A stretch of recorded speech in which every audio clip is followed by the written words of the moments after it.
स्वागत है my dear student फिर से एक नई वीडियो में। इस वीडियो में जो क्वेश्चन आंसर है वो क्लास 12 के पोएम सेक्शन के क्वेश्चन आंसर है। इसके पहले एक वीडियो और शूट की थी जिसमें 2 नंबर के वेरी मोस्ट क्वेश्चंस 15 क्वेश्चन मैंने करवाए हैं, जो कि मेरे यूट्यूब चैनल में most questions class 10 poem section first के हेडिंग से डली हुई है यूट्यूब चैनल पे। ये पार्ट सेकेंड है उसका पोएम सेक्शन के मोस्ट क्वेश्चन का, जो कि तीन नंबर से बिलोंग करते हैं। इसमें जो 2 नंबर के मोस्ट क्वेश्चंस रहेंगे वो भी आएंगे, लेकिन firstly I will provide 3 marks questions. First question है, what is the central idea of the poem Fire and Ice. What is the central idea of the poem Fire and Ice. Fire and Ice का central idea आपको बताना है, या ऐसे आ जाए कि what is the message of the poem Fire and Ice. अगर ऐसे भी आया तो भी आपको यही लिखना है, और अगर ऐसे आए कि what is the central idea of poem Fire and ice तो भी यही क्वेश्चन लिखना है। देखो सेंट्रल आइडिया क्या है फायर एंड आइस का, फायर आग और आइस बर्फ का। तो द पोएट जो कवि है, पॉइंट यानी करता है ना पॉइंट की, बिल्कुल जो अपन पॉइंट करते हैं निर्देश देते हैं या इशारा करते हैं। तो the poet point out 2 major causes that can destroy the world. जो पोएट कवि पॉइंट इशारा करता है 2 मेजर केसेस, बड़े कारक, that can destroy the world, जो कि क्या कर सकते हैं, डिस्ट्रॉय नष्ट कर सकते हैं द वर्ल्ड, संसार को। वी आर अवेयर, हमें इस बात से अवेयर है या ज्ञात है या इस बात को जानते हो। फिजिकल फैक्टर, फिजिकल एंड भौतिक कारक, लाइक जैसे कि global warning, change in cycle off season OPTC, change in बदलना ऑफ साइकिल ऑफ सीजन, मतलब जो ऋतुओं का बदलना, ऋतुओं के चक्र में परिवर्तन होना। और ग्लोबल वार्मिंग जैसी जो भौतिक कारक है उनसे हम अवेयर है, मतलब हम उनको जानते हैं। They do effect the human life, ये क्या करती है, ह्यूमन लाइफ जो मानव के जीवन है इसको क्या करती है, प्रभावित करती है। Also there are emotional factor, और वहाँ एक इमोशनल फैक्टर भी है, मतलब भावात्मक कारक भी है। वो क्या है, अनकंट्रोल्ड डिजायर, अनियंत्रित इच्छाएं, एंड ग्रीड और लालच। कौन कौन से 2 भावनात्मक कारण है, भावनात्मक कारण एक अनकंट्रोल्ड डिजायर, अनियंत्रित इच्छाएं, और एक होता है ग्रीड, लालच, लोभ। क्रिएट पैदा करती है टेंशन, चिंता, किसके बीच, अमोंग नेशन, मतलब राष्ट्र के बीच में क्या करती है, ये चिंता पैदा करती है। दे गिव राइज टू वार, और ये क्या करती है, राइज बढ़ावा देती है टू वार, युद्ध को। वी हैव फेस्ड मतलब हमने सामना किया है, झेला है the tragedy of world war in 20th century, मतलब हमने 20वीं शताब्दी में वर्ल्ड वार की त्रासदी को झेला है। Also there is lot of hatred, वहाँ क्या थी, बिल्कुल नफरत थी हर जगह। The poet warn us against the civil, और पोएट जो कवि है वो हमें इस बात को क्या, ये जो इविल से इसके बारे में बताता है कि ये बुराई है। क्या क्या है, ये फायर एंड आइस का central idea, most central idea है।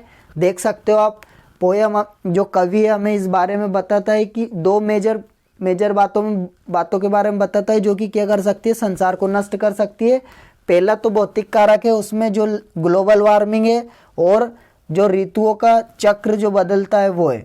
ये क्या करती है, मानव जीवन को प्रभावित करती है। It also there is emotional factor, वो एक भावात्मक फैक्टर भी है, कारक भी। वो क्या है, अनकंट्रोल्ड डिजायर एंड ग्रीड, अनियंत्रित इच्छा, लालच, लोभ। क्रिएट टेंशन अमोंग नेशन, जो कि राष्ट्र के बीच में क्या करता है, टेंशन पैदा करता है, मतलब चिंता पैदा करता है। दे गिव्स राइज टू वार, और ये क्या करता है, वार को बढ़ावा देता है, मतलब युद्ध को।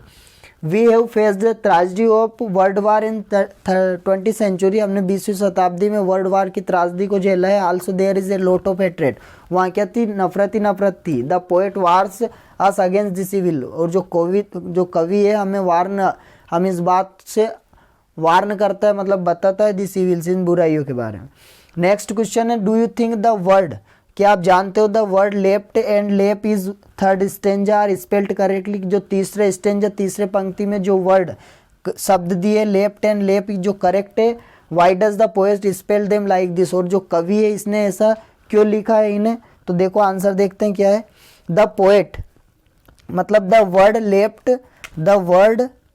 Left and lep are not spelled correctly, मतलब जो वर्ड है left and lep are not spelled correctly, उनकी स्पेलिंग सही नहीं है। The poet has spelled them like this, कवि ने इनको ऐसा इसलिए लिखा है in order to maintain the rhythm of the poem, मतलब कविता की ले बनाए रखने के लिए कवि ने स्पेलिंग गलत लिखी है। किसकी? लेफ्ट और लेफ्ट की। क्यों लिखी है? ताकि कविता की ले बनी रहे। The correct spelling of word, और जो करेक्ट स्पेलिंग, सही स्पेलिंग है जो वर्ड लेफ्ट की इज लेफ्ट एंड लेफ्ट की लिप। क्या है? लेफ्ट की स्पेलिंग है लेफ्ट एंड लिप की स्पेलिंग है lip.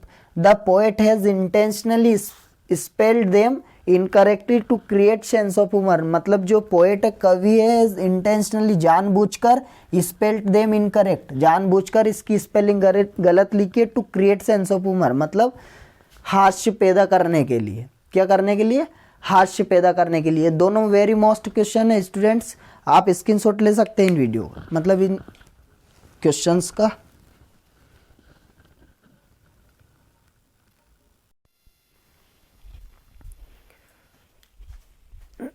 Good morning dear students, स्वागत है आपका फिर से एक नई वीडियो में। इस वीडियो में मैं आपको poem section, class 10th poem section के जो मैराथन पार्ट सेकंड है उसके जो मोस्ट इंपॉर्टेंट क्वेश्चन है वो करवाऊंगा। आइए देखते हैं थर्ड क्वेश्चन क्या है।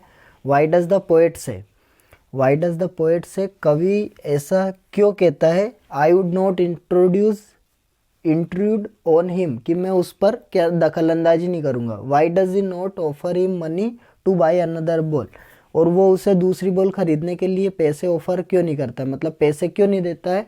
तो देखते हैं आंसर क्या है। द पोएट सेज, कवि कहता है he would not intrude on him, वो उस पर दखल अंदाजी नहीं करेगा, बिकॉज, क्योंकि the boy is completely loss in his सोरो, जो बॉय है, लड़का, इज कंप्लीटली पूरी तरह से लॉस्ट, खो चुका है, इन हिज सोरो, अपने दुख में पूरी तरह से वो क्या हो चुका है? खो चुका है, या बिल्कुल विलीन हो चुका है अपने दुख में।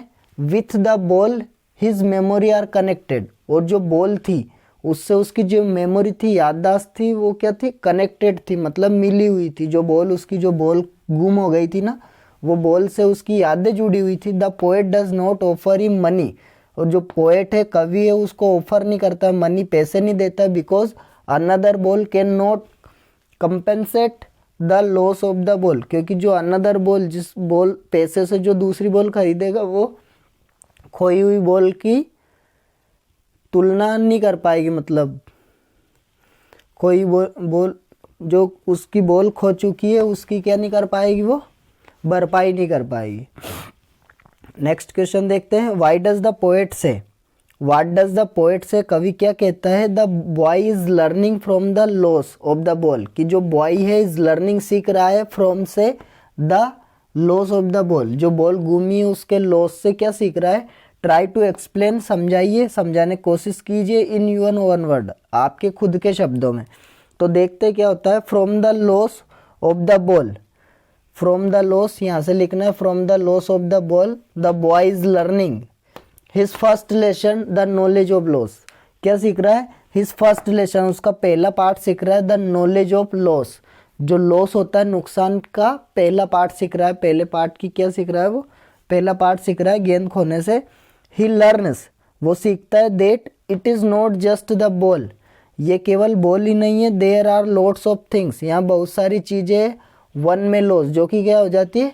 लॉस हो जाती है। द इंसिडेंट, और ये इंसिडेंट, घटना, इज ए लेसन, इस पार्ट की जो घटना है, टू हिम, उस पर, on how to bear losses in life, कि जो लाइफ में जो लॉसेस होते हैं, जो चीज़ें खो देते हैं, जिनसे अपने को घाटा होता है, उसके बियर मतलब जो अपन लॉस को सहन कैसे करते हैं, यही पार्ट की शिक्षा है। और बॉयस यही सीख रहा है कि अपने जो भी लॉस होते हैं उसको अपन सहन कैसे करते हैं। आइए फिफ्थ क्वेश्चन है। How old do you think Amanda is, Amanda कितने साल की थी? How do you know this, और तुम ऐसा कैसे जानते हो? तो Amanda is 9 to 10 year old school going girl. Amanda जो थी 9-10 साल की गर्ल थी, जो कि क्या है? स्कूल जाती थी, स्कूल गोइंग गर्ल थी, स्कूल जाती हुई लड़की थी। She is being scolded for things, she is being scolded, scolded उन्हें डांटना, for things typically for this particular age, और वो क्या करती थी? उसे स्कोल्ड, डांटा जाता है, इस जो पार्टिकुलर एज है इसमें चीज़ों के लिए उसको डांटा जाता है। हर parents are trying to learn, और जो उसके पेरेंट्स है ट्राइंग, आर लग रहा है, प्रेजेंट कॉन्टिन्यूस की हेल्पिंग वर्ब है तो वर्ब में आईएनजी लग रहा है। Are trying to learn her good manners, और उसके जो माता पिता है वो क्या कर रहे हैं, उसे सिखाने की कोशिश कर रहे हैं good manners. Amanda is very innocent girl, और जो अमांडा है वो कैसी है, बहुत इनोसेंट मासूम लड़की है। तो तीनों क्वेश्चन है। इसके बाद नेक्स्ट क्वेश्चन देखते हैं।